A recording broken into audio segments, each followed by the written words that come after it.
Okay, so seriously, folks, I've got to learn or be taught some editing skills so I can splice video together instead of saying, welcome back to part, I don't know. But hopefully, we're going to start out this part with a bang. One of my favorite females in my collection. This is Ruby, my female Brachypelma auratum. She's been one of those that's been patiently waiting for the past couple of weeks for a nice meal. So I'm going to start out with a little appetizer and treat for her. And then we will switch over to a cricket.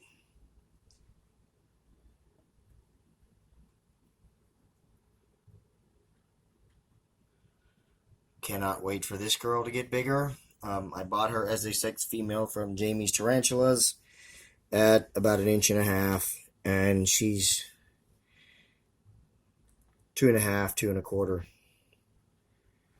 I've had her for quite a while, a little over a year, I believe, so she's been a slow grower, but she's been a pretty good girl so far. She's prone to her short bolts, like the brachypelmas will do sometimes. But other than that, she's pretty docile, not a bad hair kicker, but just all around gorgeous. I mean, those colors, you just can't beat them. I don't know if she wants to eat this thing or what. There we go. Just had to put it right in her face.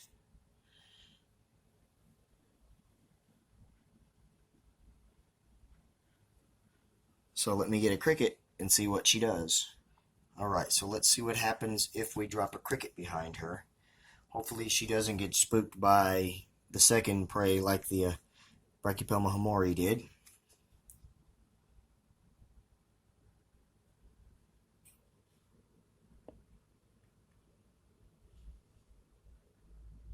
She's just going to let it walk right underneath her because she's worried about her waxworm. And that's okay, because that's her treat. And that went over there in her little hide is her meal, which she will be enjoying later on. And we are going to move on to the next tarantula now. Man, she's a gorgeous girl. Alright, so I'm not sure if we will get to see this next tarantula. It is another bashful one. It is another pokey. And in my experience so far, all of my pokies have been skittish and bashful.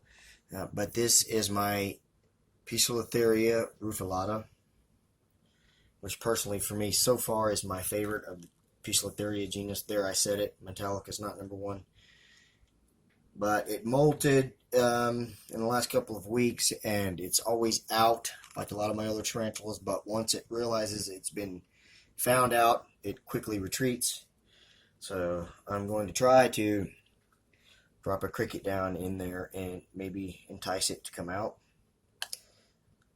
These are one.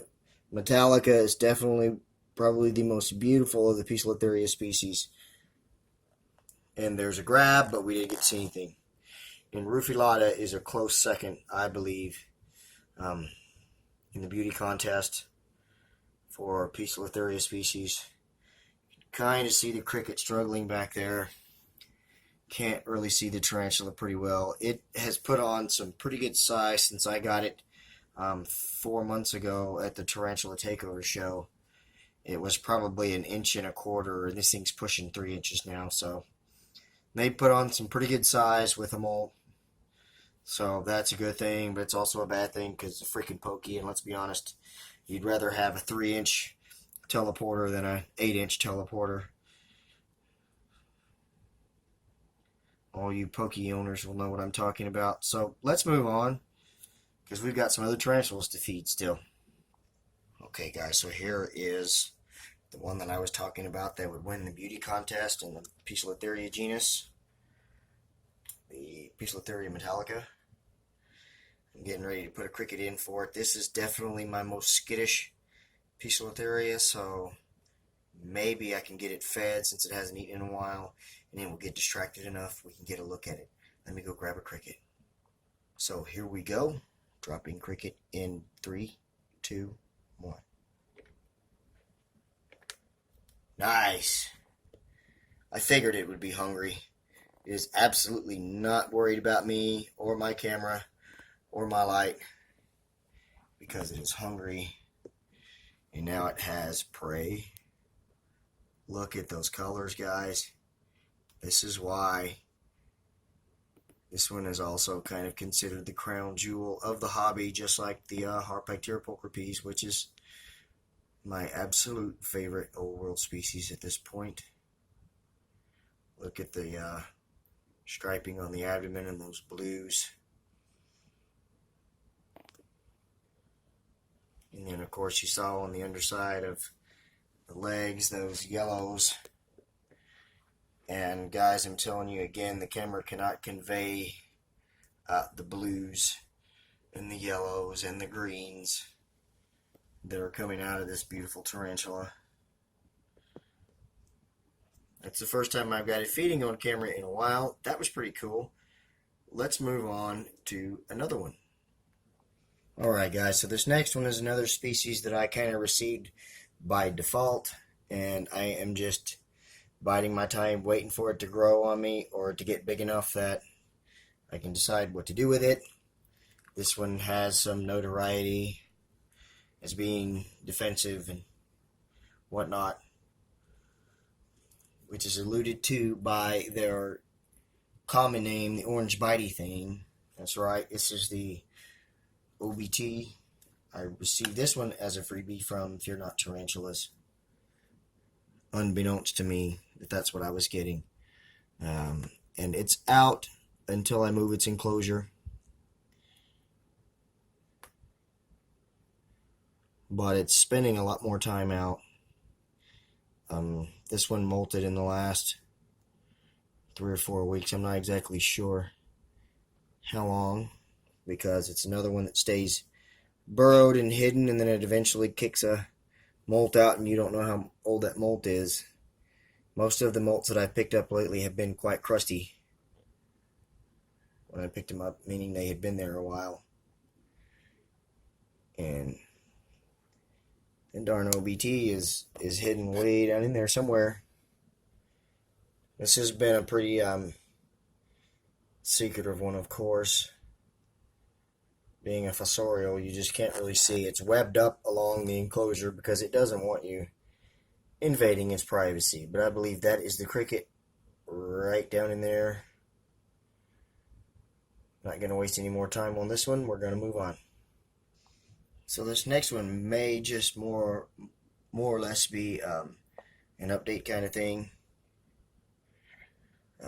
Because this is another fossorial that as soon as you disturb its enclosure, it's gone. And it's got 2 tunnels. Of course, they're connected in a U shape at the bottom. But it's got a tunnel over here, right down in there, and in this tunnel where the mealworm is. Hoping I can coax it out. This is an Australian species, the only Australian that I have. It's pushing 3 inches. It's grown at a pretty decent rate since I got it. This was another freebie. I believe this was from Palp Friction.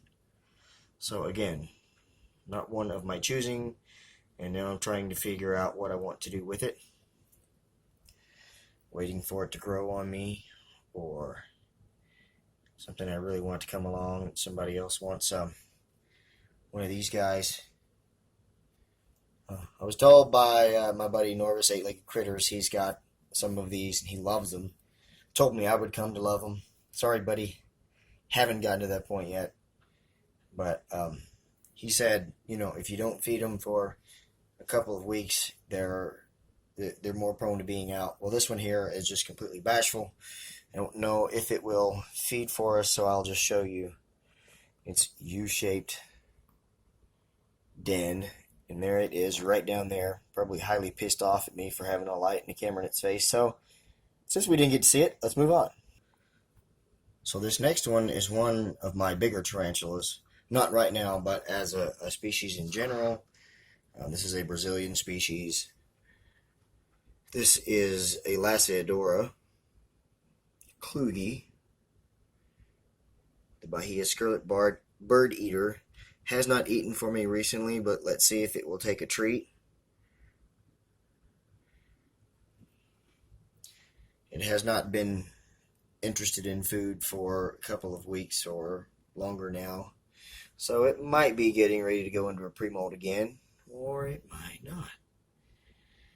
This is a gorgeous species when it gets to be an adult. It's not quite got its adult colors yet.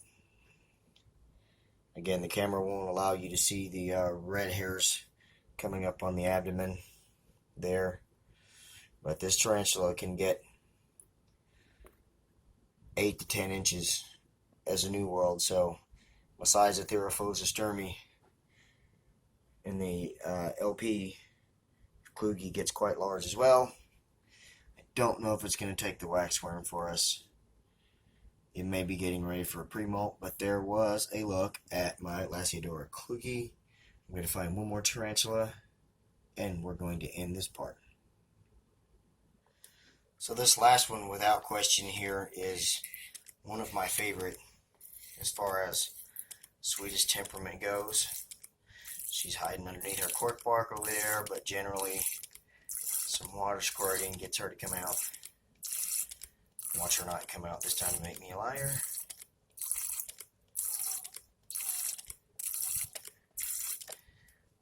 This is my Arizona Blonde, the Aphonopilma calcodes. I bought her as an adult female from a guy here in the state of Texas. And she's been the sweetest thing, but she's due for a molt. If I can get her to come out, you can see that. Alright, so that's the best look we're going to get at her, but you can tell she's clearly in a pre-molt. She's not very responsive right now, so I don't think that giving her any food would do any good. It would just probably wander around in there. So again, hope you enjoyed the video. Sorry they're still going, unless you're entertained. I've got at least one more to do, so hang in there. See you on the next one.